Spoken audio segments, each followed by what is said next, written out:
okay, imagine this for a second. You're finally speaking English, and it feels, well, effortless. No more doing that mental translation thing, no second guessing, none of that freezing up. Right. You're just speaking confidently, naturally. That moment when it really clicks, it's not just like an achievement. It feels genuinely life-changing. It really does. And today, we're doing a deep dive into exactly how to get there, how to reach that feeling, how to become what our source material actually calls unstoppable in your English. Yeah, and our mission really for this deep dive is to pull out the most important bits, those nuggets of knowledge, from this really insightful piece called The Unstoppable Confidence of Speaking English. Right. We want to give you, the listener, a kind of shortcut to that confident communication using what the author figured out. So here's the plan. We're going to start by looking at those hidden struggles lots of learners face.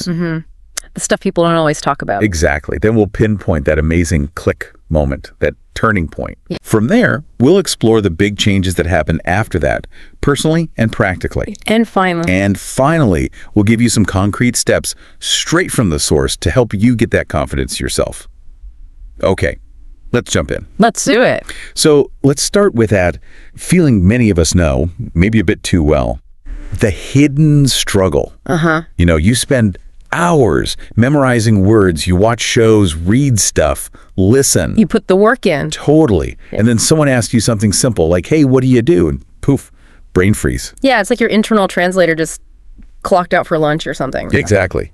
And what's really interesting here, according to the source, is how common that is. It's not just about forgetting a word. It feels really personal. It does. The source really gets into that panic. Your heart starts racing. You feel flushed. Oh, yeah. And even if you know the words, they just, they don't come out right. Or they sound kind of forced, awkward. Didn't like you. Yeah. Not like you at all. That feeling of embarrassment, feeling kind of small, or worrying that people are judging you. The author says that's a shared thing for millions. And that level of fear, what does the source say happens next? Does it make us sort of pull back? Oh, absolutely. The text really emphasizes, look, you are definitely not alone if you felt this. Right. It happens to the author. It happens to millions all over the world. But, and this is the key thing, it's not a dead end. Okay, good. This fear, the source reassures us, it isn't permanent. There's good news. A real shift is possible. A shift. Yeah. And when that shift happens, that's when you start to feel, unstoppable. Okay, so if that's the struggle, where does the source take us next? What's that turning point, that click moment look like? Well, the author paints this really vivid picture. Imagine you're just like sitting in a cafe, or maybe you're on a Zoom call or just chatting online. Pretty normal situation. Totally normal. And someone asks you something kind of everyday, like, so what did you do last weekend? And then for the very first time, something inside just feels different. Different how? The source describes it really well. You don't translate words in your head, like, at all. No mental gymnastics. None. No worrying about grammar or which tense to use. You don't freeze. You just answer. Wow. Naturally, casually, like you've always known how. It sounds almost, magical, as you said earlier. It really does. And that aha moment, as the source calls it, it hits you suddenly. Wait, I just spoke English without thinking about it. Whoa. It's like pure flow, totally spontaneous, and the feeling that comes with it, pride, feeling seen, and just this huge sense of freedom. Awesome, yeah. It marks this really profound change. English stops being something you study, as the author puts it. It becomes something you do, something you live. It's suddenly part of you, organic. Okay, so once this click happens, this amazing moment, what are the sort of ripple effects? How does life change day to day, according to the source? Yeah, the material points to some really incredible changes. One of the first and honestly most liberating. You just stop being scared of making mistakes. Really? That's a big one. It is. The focus totally shifts. It's not about perfection anymore. It's about connection. That's a really powerful distinction. It's not just about, forgiving your mistakes. The source seems to say that chasing perfection actually gets in the way. Exactly. It blocks the flow because you're constantly self-editing. Right. So embracing good enough isn't like settling. It's actually necessary for real communication. Okay, that makes sense. So what else starts changing? Well, when you get to that point, you actually start enjoying conversations again. You find yourself wanting to talk to people, locals, tourists, whoever. You seek it out. You do. And this new confidence, it empowers you in other areas too. Your job, your studies, just life. How so? You start speaking up in meetings, you can get your ideas across clearly, and crucially, you're not staying silent anymore in those moments that really matter. And is there like one smaller thing, maybe a subtle sign the source points to that shows this big shift? Yes, there absolutely is. It's the moment you stop saying, sorry for my English. Oh, yeah. I know that one. Right. Just dropping that phrase is huge. It's a sign you've let go of that self-consciousness. Definitely. But maybe the biggest change of all is deep down in your identity. You stop seeing yourself as just a learner. And You become a communicator, a speaker, a confident version of yourself. It's not just about language. It's like stepping into a new, more powerful you. Okay, that's inspiring. But what if you're listening right now and thinking, yeah, I'm not there yet? Don't worry. Does the source give practical advice? Steps to take? Absolutely. It offers some really solid, actionable stuff to help you bridge that gap and build that confidence. Great. What's step one? First step, speak. Every day, even if nobody's listening. Talk to yourself. Yeah, or do shadowing, mimicking native speakers, repeating phrases. It sounds simple, maybe even a bit weird. But the author points out, these acts literally rewire your brain. They build that automatic response much faster than just memorizing lists. It's like simulating conversation. Okay, train the brain. Got it. What's next? Here's a big one, and it kind of goes against how many of us were taught. Stop chasing grammar perfection. Ooh, controversial maybe. A little, but the core advice is focus on being understood, not on being flawless. Why do we get so obsessed with perfect grammar then? Well, the source says grammar matters, of course, but obsessing over it can actually stop you from speaking fluidly. Right, that self-editing again. Exactly. So instead, it suggests learning common phrases, whole chunks of language. Phrases, not just single words. Yeah. So you learn to say things the way real people say them, Not like the source calls it a textbook robot. Okay, avoid being a textbook robot. Good advice. Definitely. Then there's embracing discomfort, getting comfortable being uncomfortable. The growth zone. Precisely. This is so key. Confidence doesn't just magically appear before you practice. It comes from the practice. Right. Every time you push through that awkwardness, stumble, but keep going, that's where the real confidence is built. Makes sense. Every awkward conversation is actually a stepping stone. Spot on. Every single time you push through, even for a minute, you're building resilience. And speaking of building, the source says, celebrate your wins. The small ones, too. Especially the small ones. Every time you manage to say something new or put a thought together better than before, that's a win. Notice it. Feel good about it. Okay, track the progress. Positive reinforcement. Exactly. It fuels you. And finally, to really make that confidence stick, immerse yourself. Surround yourself with English. Totally. Music, these deep dives, movies, TV shows, people if you can. Make English part of your environment. So it stops feeling like a subject. Yeah. It becomes just part of your life. Yeah. That's when it starts feeling natural and the confidence really grows. It's less study, more living. That ties it all together nicely. So at the end of the day, this unstoppable confidence, it's not really about being perfect, is it? Not at all. It's about being you, just, in English. Your accent, the little grammar slips, those pauses while you think, that's all part of your voice. It's authentic. Right. And the source reminds us when that moment finally comes, when you speak without the fear, without the constant thinking you won't forget it. How does it feel? Alive, connected, powerful, truly yourself. That moment is waiting for you out there. All you have to do is keep going. Yeah. And maybe think about this. How does getting confident in a new language change more than just your speaking? How does it actually shift who you are? Like, could embracing that imperfection in how you communicate actually unlock a more authentic, maybe even more powerful version of yourself in all parts of your life? Something way beyond just the words. We dig through stacks of sources, notes, all that research, and pull out the most potent insights just for you. Today, we're really getting into something important. Unlocking unstoppable English confidence.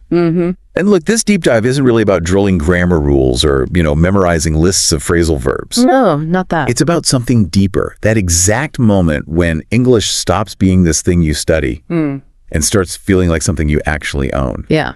Our mission here is to remind you really, that you can speak English with power, with pride, with total confidence, that feeling where nothing holds you back. And we're going to touch on some things that, well, people don't often tell you about this journey, things you usually only figure out when you finally feel it yourself. Okay, so let's unpack this, because let's be honest, learning English, it can sometimes feel like you're just failing in silence. That's a good way to put it. A lot of you probably know this feeling right now. You study every day diligently, you get the rules, you know the words, your vocabulary is growing. You're putting in the work. Exactly. But then you're in a real conversation, maybe at work, maybe just grabbing coffee, and bam, it's like your body just shuts down. Your hands get sweaty, maybe heart starts racing, and your voice, it just sort of disappears. Yeah, it gets stuck somewhere. Right. And then comes the worry, that little voice saying, oh no, my accent, or what if I say the wrong thing? Panic sets in. And so you just go quiet. You retreat. Not because you don't have anything to say, but because you feel completely, utterly stuck. And inside your head, it's just this loop, isn't it? Like, why can't I just say what I'm thinking? Or why do I sound so weird in English? Maybe I'll just never sound fluent. Those thoughts can be really, really isolating. Makes it feel like it's your fault somehow. But what's really fascinating here, and this is where the cognitive side comes in, this fear, this struggle, it's not actually a sign that you're broken or failing. It's actually, well, it's part of the transformation. Think of it like your brain is actively working, rewiring itself. You are not broken. You're actually becoming. Becoming. Yes. That internal battle, it's a sign of growth. It's almost necessary for building those new pathways in your brain. Okay, here's where it gets really interesting then. Because after all that struggle, there's this moment. It just sort of happened. It clicks. Yeah. And it's usually in some totally mundane situation, right? Like you said, ordering coffee, maybe you're on a Zoom call, just chatting with a friend. Nothing dramatic. No big event. And suddenly, you answer. Just respond. And you realize, wait a minute, I didn't translate that in my head. I didn't freeze. I wasn't like instantly terrified. You're just speaking. It flows. It flows. It feels normal.